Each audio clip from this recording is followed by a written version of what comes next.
الفاتحة على من نوى به شيخنا الحبيب نبي محمد سالم بن حفيظ وعلى من نوى سلامنا وآباؤنا الصالحون. الله يغفر نيتنا في نيتهم وأعمالنا في أعمالهم وأخلاقنا في أخلاقهم إلى حضرة النبي وآل النبي بسر الفاتحة.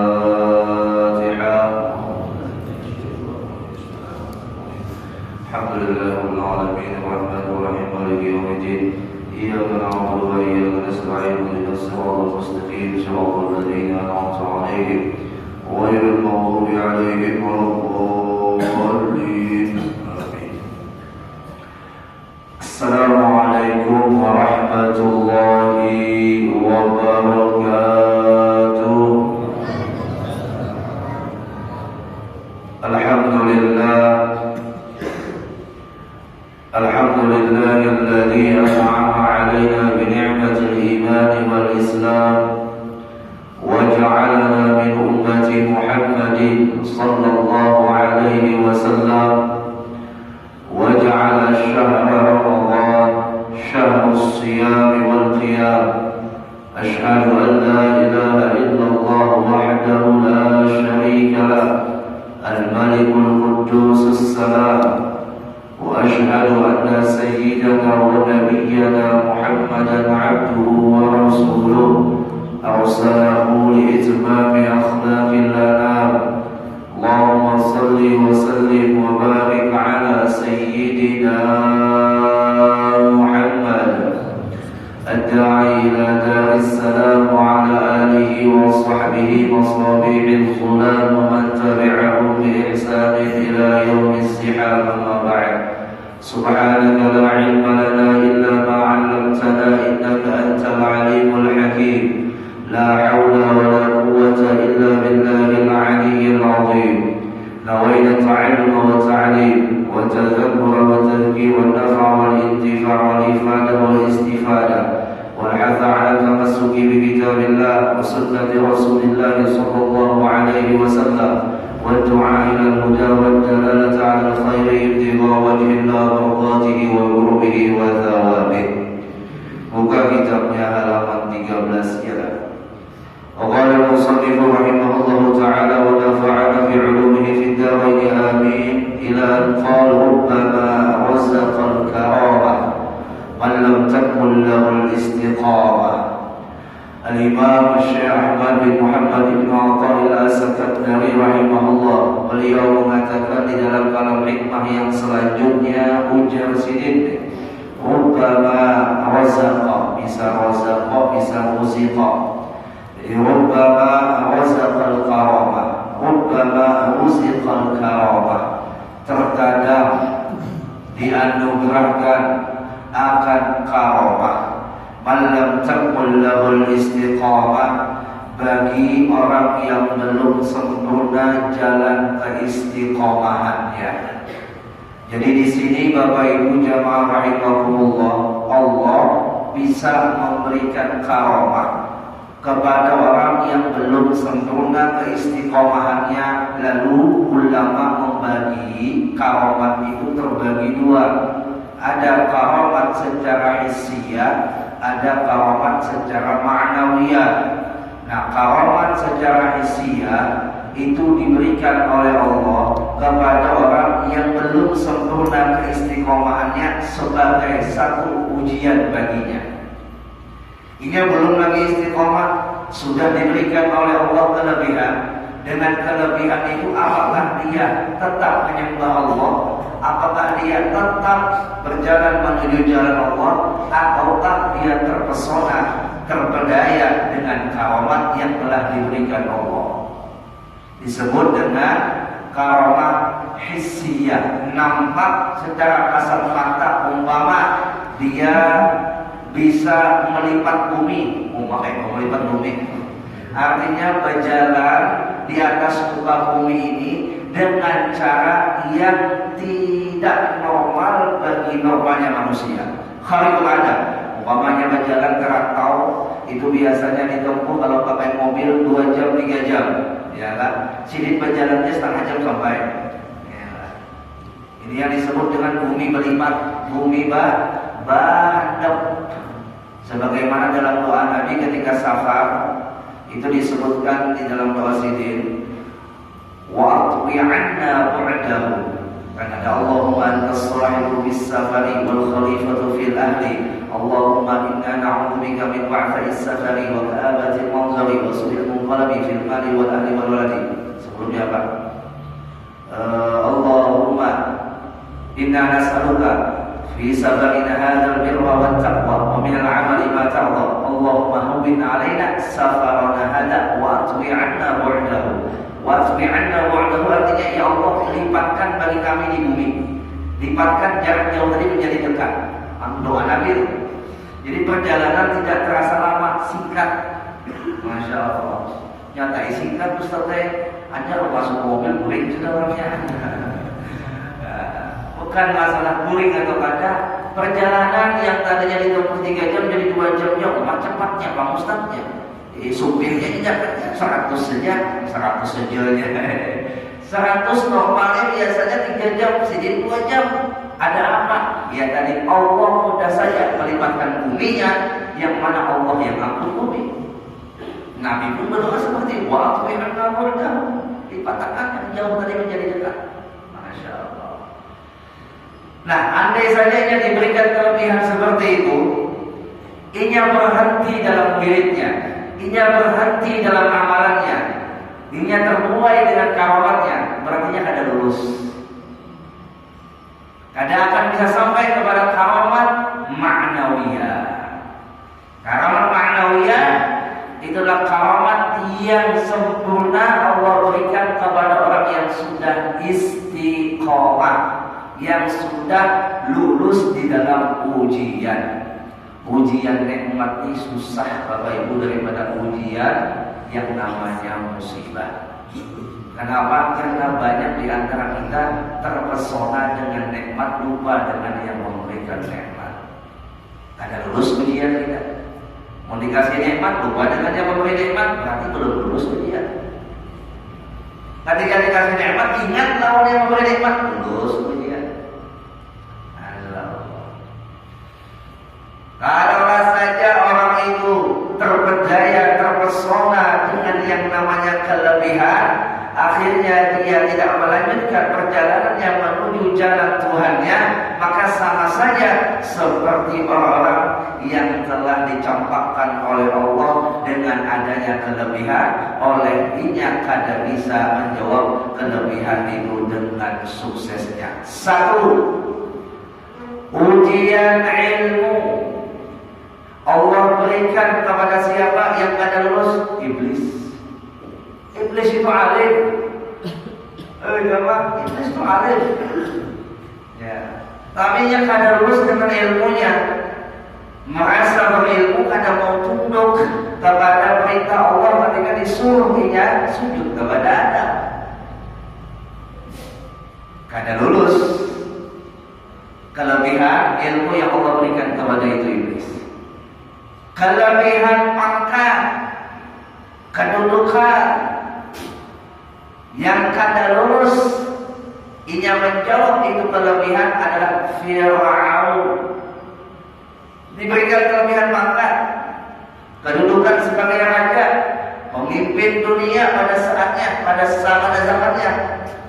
Kada lulus inya menjawab, akhirnya malah si Fir'aun mengaku Tuhan. Siapa lagi yang diberikan kelebihan kada lulus? Qarun diberikan kelebihan dengan hartanya. Kada pandai dia menjawab dengan ujian harta, lupa dengan yang memberikan nikmat itu harta, asik terbuai dengan itu harta, maka kada lulus, gagal maning. Allah. Diberikan ujian nasab, sombong. Siapa yang kada sukses? Abu Lahab. Abu Lahab merasa punya nasab tinggi. Padahal Nabi kita Muhammad satu jalur nasabnya dengan Abu Lahab. Tapi bedanya Abu Lahab sombong dengan nasabnya, Nabi kita tidak. Lanjutnya, yang ada sukses pulang diberikan ujian, Nanti harta sudah, ilmu sudah, apalagi nasab sudah. Nah, ujian amal diberikan kelebihan, rajin beramal, dan akhirnya ia kada lulus menjawab ujian amal. Dengan rajinnya ia akui ia yang kau beramal, akhirnya dia su'ul khotimah. Siapa? Barosisa. Ayo. Yang namanya kelebihan itu tidak akan menjadi sebuah karunia kita kada bisa menjawabnya dengan jawaban yang benar. Mungkin kita menjawabnya dengan jawaban yang salah, yang tadinya karunia menjadi musibah, yang tadinya nikmat menjadi neqomah. Antara ain dengan qom, nikmat menjadi neqomah. Alhamdulillah. Lalu di sini yang Imam Ibnu Athaillah As-Sakandari rahimahullahu taala mengingatkan bahwa ujar sidin, kalaulah orang itu diberikan karamat belum lagi dia mencapai istiqomah, iya Allah berikan itu karamat, tapi ingat itu hanya sebagai ujian. Karena sejatinya karamat adalah ketika dia sudah mampu istiqomah. Nabi kita itu pernah ditanya oleh sahabat, ya Rasulullah, apa yang membuat pian itu jadi beban? Sampai Nabi kita mengatakan, saya bedni, aku ini jadi beban karena memikirkan satu ayat di dalam surah Hud. Apa ayatnya? Fastaqim kama umirta. Waliman taba'aka. Ujar Allah kepada Nabi kita, fastaqim kama umirta waliman taba'aka. Beristiqomahlah sebagaimana aku perintahkan kepadamu untuk istiqomah, dan juga aku perintahkan kepada orang yang mengikut jalanmu, yaitu umat Nabi kita Muhammad, yaitu kita. Turun ayat ini Nabi kita jadi beban memikirkan bukan karena sidin kada bisa istiqomah. Sidin jelas sudah mampu istiqomah. Yang sidin pikirkan umatnya, kalau ada istiqomah. Karena istiqomah ini berat istiqomah. Susah kita memikirkan di luar bulan Ramadan. Yang kita hadapi di bulan Ramadan nih, mulai malam pertama semangatnya tinggi sampai 10 Ramadan, mulai ada istiqomahnya goyang. Jangan. Yang tadi rajin ke masjid mulai 1 Ramadan sampai 10 Ramadan, 11 Ramadan lah mulainya mundur teratur. 1 bulan aja deh. Ya, kalau ada kita istiqomah sampai di penghujung bulan, yang setiap subuh kita duduk di majelis ilmu memperdapati pahala berumrah bahaji, mulai subuh berjamaah sampai terbitnya matahari, kali dengan 700 kali lipat ganda. Di bulan Ramadan kita duduk belajar ilmu agama, berarti sama 700 kali berumrah dan 700 kali bahaji. Bayangkan dia yang kadang didapat di luar bulan Ramadan, pahalanya yang dapat tuh, dia belum bahaji tapi pahalanya sudah dapat 700 lipat ganda. Bi'ashri amsalihha ila sab'i mi'ati dhi'fin, dari 10 kali lipat ganda sampai kepada 700 kali lipat ganda. Yang kadang kalau dihitung pahalanya inna shoma kata Allah dalam hadis qudsi, kecuali puasa, wa ana ajzi, karena puasa itu aku yang membalas. Puasa itu berada hitungannya. Kenapa? Banyak pahalanya karena kau hitung lagi. As-siyamu li wa ana ajzi, puasa kau tunggu ya Allah, dan aku yang membalas puasa orang yang puasa. Anehnya Bapak Ibu, aneh. Dimana anehnya? Bulan Ramadan, bulan puasa, syaitan kan diikat, dibelenggu, dipenjara supaya jangan mengganggu orang puasa. Bagaimana dengan mereka yang tidak ada puasa? Jangan. Syaitan yang dibelenggu supaya jangan mengganggu orang berpuasa. Ada orang yang ada puasa, kira-kira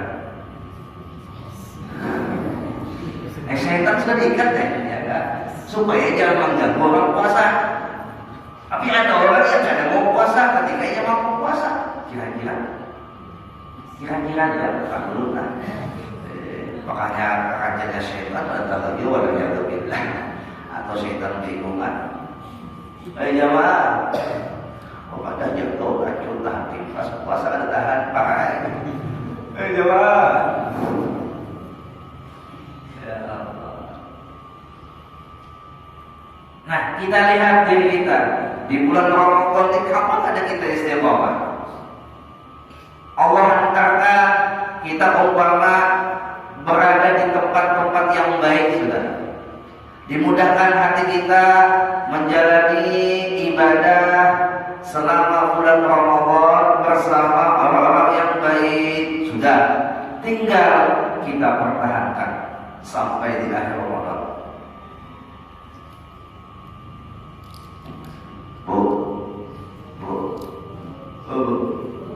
Yang namanya setia itu sampai matinya. Orang yang setia dengan Ramadan sampai penghabisan. Orang yang ujung-ujung cinta dengan Ramadan, dia setia sampai penghabisan. Kadang mundur. Lihat diri kita. Niatkan, ya Allah, sampai akhir Ramadan berikan kesehatan agar belum bisa menjalani Ramadan secara istiqomah. Karena yang tadi istiqomah itu berat, kadang mudah, kadang gampang, susah. Tanpa pertolongan Allah, maka kita tidak mungkin bisa istiqomah.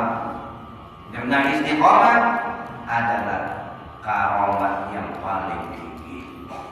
Jadi yang bisa istiqomah, Allah berikan kemampuan untuk bisa istiqomah, berarti dia sudah mendapatkan karomah yang paling tinggi. Lebih tinggi daripada karomah orang yang bisa berjalan di atas gunung. Lebih hebat daripada karomah orang yang bisa berhilang. Itu istiqomah. Padahal seharian semalaman kita sudah berdoa 17 kali minta istiqomah. Di mana? Dalam surah Fatihah. Ihdinas siratal mustaqim.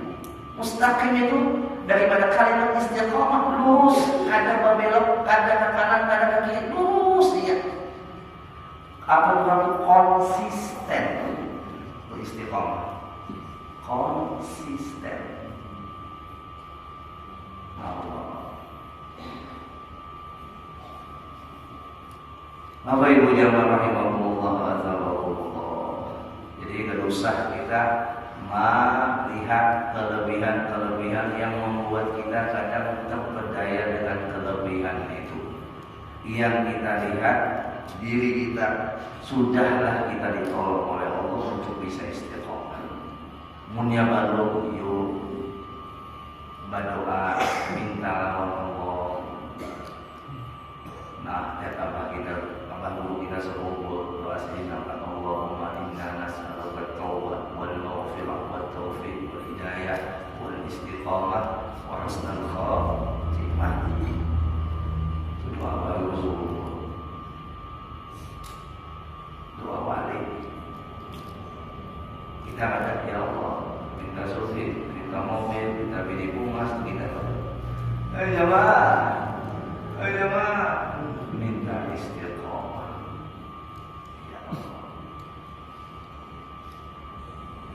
Di saat kita sudah tidak mampu lagi secara optimal beramal, karena usia semakin lanjut, umur semakin tua, tenaga semakin melemah, karena berkat keistiqomahan kita di masa muda, maka di saat uzur kita tetap mendapatkan pahala seperti kita beramalan di waktu muda.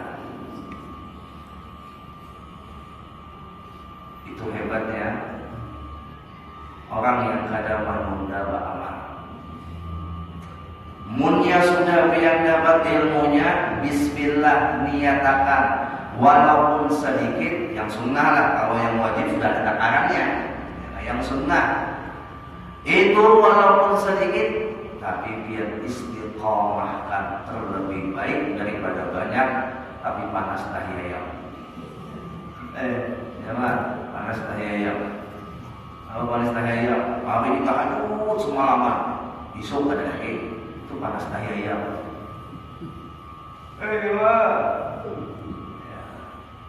Ahabul a'mal ilallah adwamuha wa in khabat Nabi. Amal yang paling dicintai oleh Allah adalah yang konsisten, walaupun sedikit. Apalagi banyak. Sedikit saja itu istiqomah Allah cintai, apalagi banyak. Itu mafhumnya, jangan salah paham. Kalau terbalik, itu saja sedikit amalnya, itu luput namanya.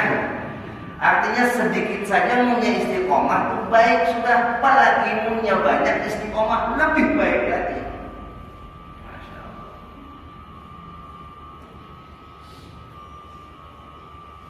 Banyak pelajaran yang kita dapat setiap kita berada di dalam bulan Ramadan. Banyak banget. Bagi orang yang mau mengambil pelajaran, bagi yang sekedar lewat, habis itu hari Tuhannya lewat begitu saja, maka sayang 1000 kali sayang, dia tidak akan mendapatkan pelajaran di dalam bulan Ramadan.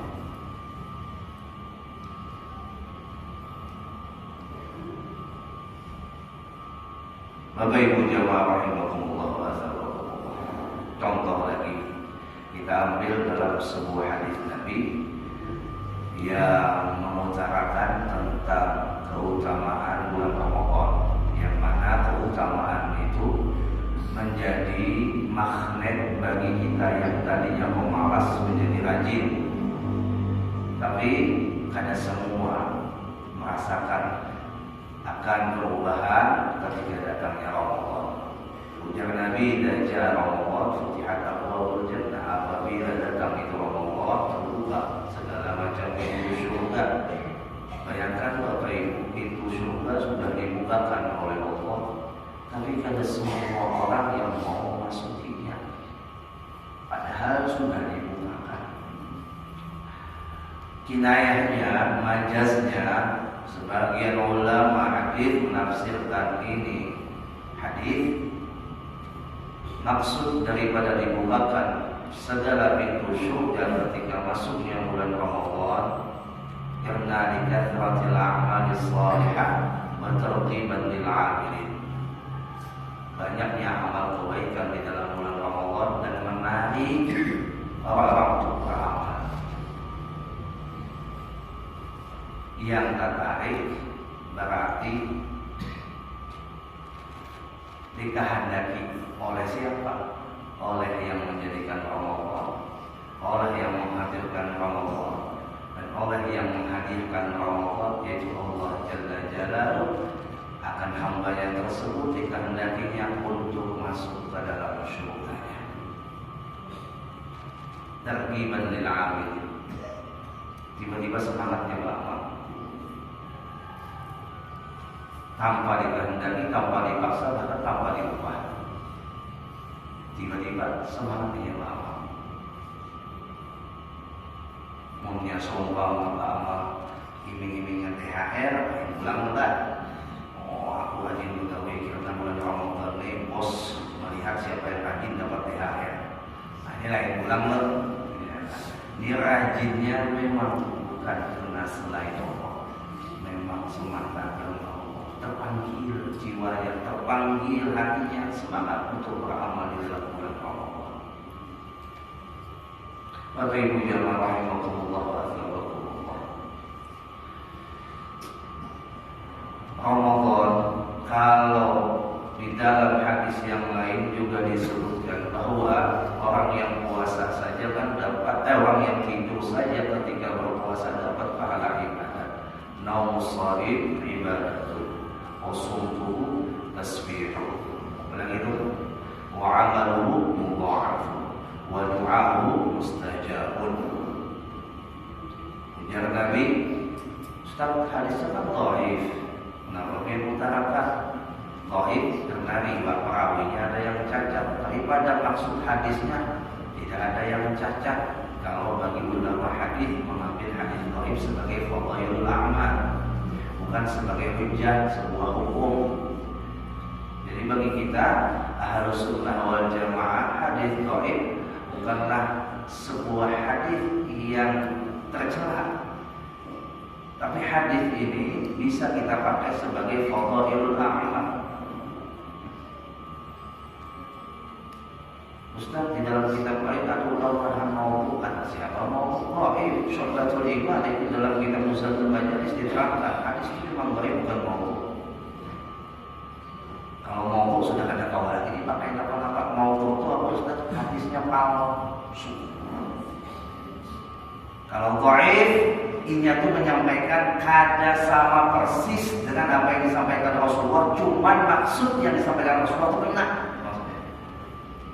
Ulun umpama menyampaikan lawan si A, padahkanlah lawan Pak Haji si Anu jam 3 datang ke rumah, kita berbacaan, kita beramalan dan kita baca burda. Ulun sampaikan lawan si Fulan tadi untuk disampaikan kepada Pak Haji. Si Fulan menyampaikan ke Pak Haji, ia kadang kawan menyerupai dengan bahasa ulun, tapi tujuannya sama. Jam 3 kepada Ustaz bacaan burda. Padahal kadang itu menyambar panjang tadi dipangkasnya. Jadi apa yang perlu ucapkan tadi dengan apa yang disampaikan oleh perawi ini kepada si Haji kada sama, tapi tujuannya maksudnya sama. Oleh sebab perawinya ini ingatannya lemah. Ada juga mengatakan ingatannya cacat, ada juga mengatakan inya orangnya kadang bisa amanah, terkadang jujur, terkadang kada.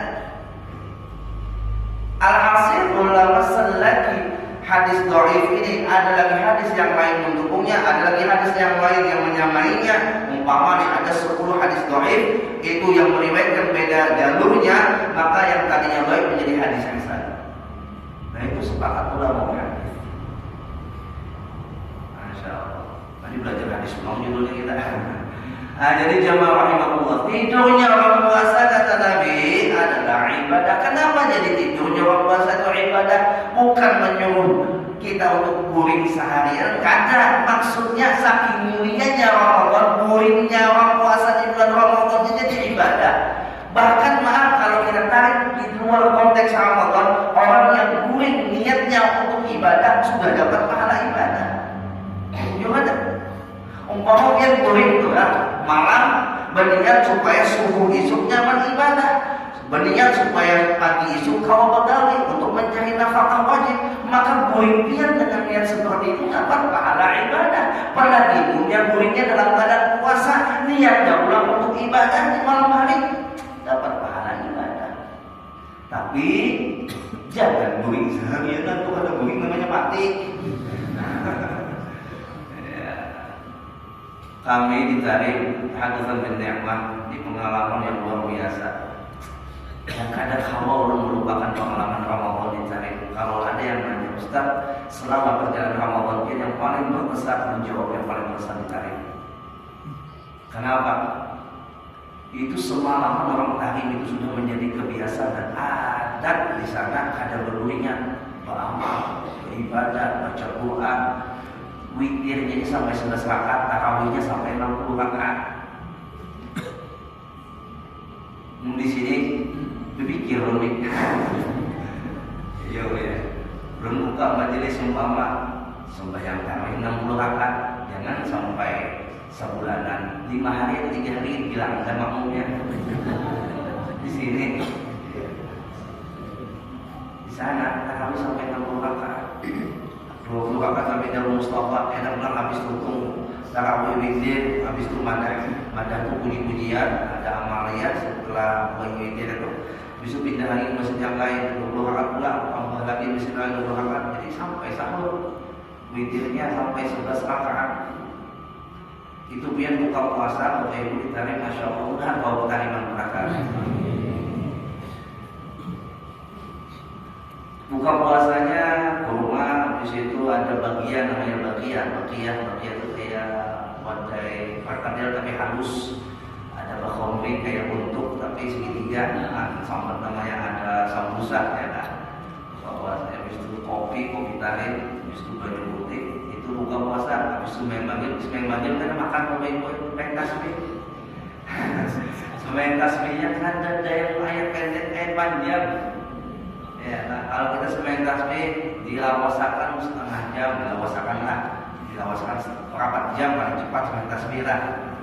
Di sana 1 jam sembahyang tasbih, kurang lebih sejam, paling cepat setengah jam. Kalau Habib membaca ayat yang panjang, habisin cepat, terus setengah jam sembahyang tasbih paling cepat. Sejam itu normalnya biasanya main tasbih. Habis main tasbih hanya makanan. Ya, makanan bau tambah. Bau itu kan mau tambah. Ya kan kayak alam bau. Untung itu istirahat. Bisa istirahat Bapak Ibu, diberikan waktu bisa diakhirkan sedikit. Biasanya setengah jam bisa diakhirkan, ada sampai sejam diakhirkan. Lalu isya tarawihnya setiap malam 2 juz. 2 juz. Kalau di Mekah kan sejuz saja. Di sana 2 juz setiap malam. 2 juz Al-Quran. Jadi Bapak Ibu, kita yang pemoler ya kan, datang ke Tarim di bulan puasa, insya Allah boleh jadi balik. Kenapa? Mau kita mau beramal, karena kiri pun beramal beratan. Soal kada beramal sopan. Juga tak. Jadi kita yang poler coba sekali-kali datang ke Tarim. Nah, coba ya.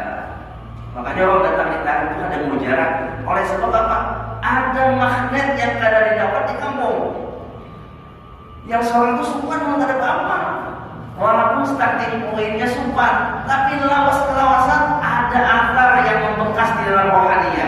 Oleh sebab ia beramal ikut orang yang amalnya ikhlasnya luar biasa. Amalnya yang jelas jalan, syarat rukun-rukunnya sudah mereka penuhi karena keilmuan mereka tidak diragukan lagi. Ya Allah.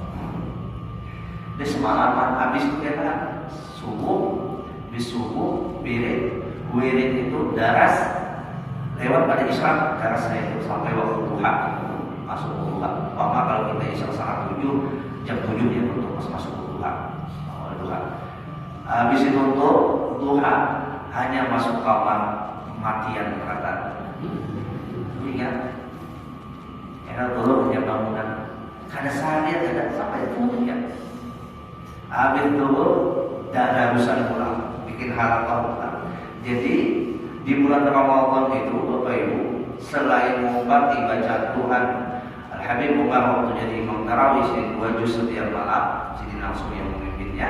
Juga tadarusan itu wajib seminggu sehatam. Itu di luar bulan Ramadan ataupun di dalam bulan Ramadan, di istiqomahkan boleh. Jadi Bapak Ibu yang mengolah barokah ilmu bukan karena kepintaran, tapi karena dia mau istiqomah untuk mengamalkan amalan ilmu yang dia dapat. Berapa banyak orang pintar kadang berkah ilmunya karena ada istiqomah dalam pengamalannya. Masya Allah. Jadi adik-adikku yang sekolah pondok pesantren yang pulihkan ke rumah, ada pondok pesantren lagi, pulihkan ke rumah, datang di wajah-wajahnya, wajah santri. Yang tadi niat beramal di pondok di rumah terlakukan. Ya kan? Itu guru pian melimpahkan pian bulan puasa, bulan santri apa tujuannya? Tujuannya supaya dia membantu kita sebulanan di bulan Ramadan. Ya kan? Jangan murid ke rumah menimbulkan kuitan, luput namanya. Kesempatan pian berkhidmah kalau kuitan, misalnya boleh. Allah dapat pula barokah, apa barokah di maha barokah. Ada kawal itu kawal duit. Mun ilmu masih kawal yang privat dengan duit. Ilmu nang kayak apa aja anak pintar pian mengajinya asal ada duitnya pulang ke mana dapat pian ilmunya tapi barokah belum. Barokah belum. Selain ilmu dituntut barokah dari ilmu harus biar. Mudah-mudahan ilmu yang kita pelajari pada subuh hari ini diberikan oleh Allah keberkahan di dalamnya, dan Allah berikan taufik kita bisa istiqomah dalam mengamalkannya walaupun bertahap dan sedikit demi sedikit, step by step. Insyaallah pada penghujungnya mudah kita husnul khatimah. Amin. Allahumma amin. Asyhadu an